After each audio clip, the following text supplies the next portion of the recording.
Look at this beautiful family.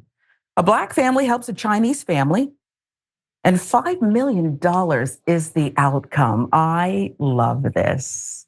Gotta help people. Be decent.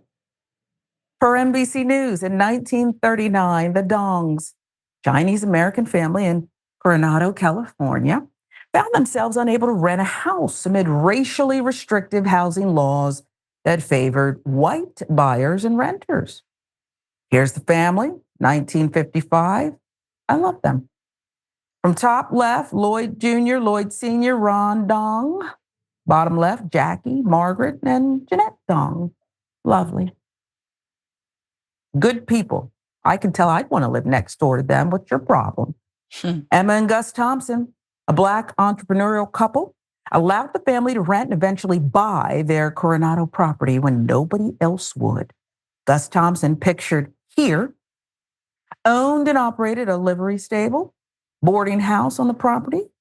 And now, as thanks to the Thompsons for helping them, the Dongs are donating $5 million to Black college students using proceeds from the sale of the house.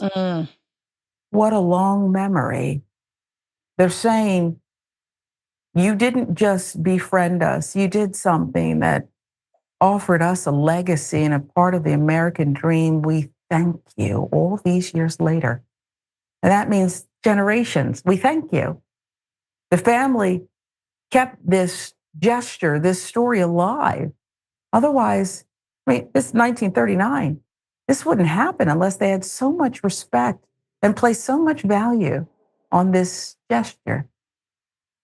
It may enable some kids to go and flourish in college that might not have been able to otherwise. Janice Dong, now 86, said about the plan to sell the family home they later purchased, as well as an adjacent property. The Dong family will also work to have San Diego State University's Black Resource Center named after Emma and Gus, who was born into slavery in Kentucky. Again, how can you not love this? Born into slavery. Imagine what that was. We can't, can we? And yet, you could be angry and hurtful. Instead, you're loving and giving. And so are the Dongs. Pictured here, 81-year-old Lloyd Dong Jr. left and his older brother, 86-year-old Ron, outside of their childhood home on C Street in Coronado. Lloyd Jr. said the Thompsons gave their family a start with the land, and it is time for them to do the same for others, saying, quote, without them, we would not have the education and everything else. This is, why are you trying to restrict people from coming here and loving this country and contributing? This is the real story, not the cherry picking that is done by some crazies who want you to believe the worst. This is who people are, who come here seeking more. Ron and his wife Janice are both retired teachers who believe education can change lives. Ron said of the donation, it's just exactly what's appropriate. Yeah. The Dong family's Coronado properties include the Thompsons' original home at 832 C Avenue and an 8-unit apartment complex next door. Family members estimate the combined value to be worth $8 million. Do the math, folks. Both Lloyd Jr. and Ron plan to donate their portions, $5 million. Amid the backdrop of a national conversation about reparations, this isn't a story about atonement and repair, said Kevin Ashley, Coronado historian. The Thompsons' gesture was a transaction with no strings attached. The Dongs didn't have anything to pay back. NBC News. Instead, Ashley said the story is about honoring and recognizing the enduring impact of one family's will to help another get ahead. As for the country continuing to debate the merits and logistics of reparations for its history of chattel slavery, the Dong family's decision to give back to the Black community would serve as an example, he said. The Dong family's decision to donate to SDSU's Black Resource Center coincides with California lawmakers' introduction of a 14 reparation bill to address some of the state's legacy of racial discrimination. The bills are based on recommendations from the state's reparations task force formed in 2020 and amid a national racial reckoning and questions about why California, historically free state, would lead the reparations effort. California entered the union as a free state, but its legacy of racial discrimination is overlooked, said Don Tamaki, a member of California Reparations Task Force. There's plenty that California has to account for, Tamaki said, citing histories of local governments seizing properties and restricting access to housing and health care in big and small ways. We need to reckon with this. I love the Thompsons and the Dongs. I love that they are doing this and that we've learned about it. It just makes me feel good. I'm not angry anymore, Fran.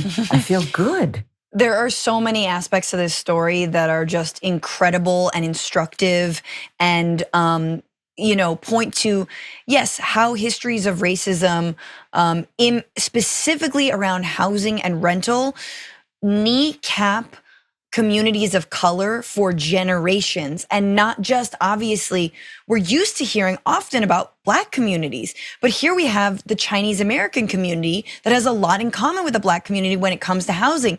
That being said, Emma and Gus Thompson were born into slavery, and after being able to be emancipated and living and moving to California, what did they do? They don't decide to do the same kinds of prohibitive things that was done to them and their families. They instead help out. They help this Chinese American family out, rent a home. And then what does the family do with this generational wealth that has been created thanks to their housing? They decide to give back. I mean, these are the stories that constantly we are being told to ignore. We're always told, especially also, that there is a unique animosity between Asian Americans and Black Americans. Constantly we're told that. And that is not true. It's not been true. And you see these examples of how it's not true. I mean, there's so many other examples as well where there actually is a lot of solidarity between the Asian and the Black community.